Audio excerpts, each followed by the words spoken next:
Ninaongeza nimepata matibabu. Matibabu sio elemama.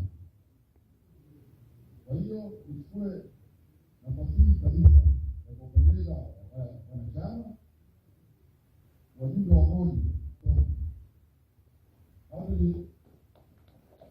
watendaji walioandaa hesabu wameenda kwenye mafunzo pale Shinyanga, Tabora, wamekaa siku 28.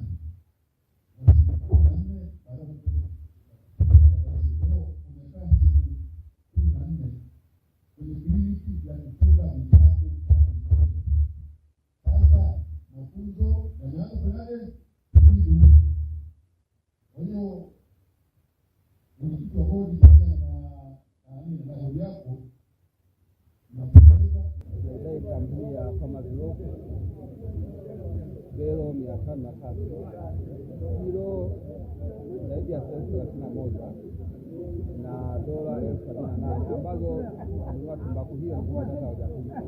Tulikuwa tukifuatilia, lakini kwa sasa bado wakulima wanadai toka mwezi wa 7 tumefanya soko hilo na fedha hiyo haijapatikana na hawajatueleza hiyo tumbaku watalipa nini.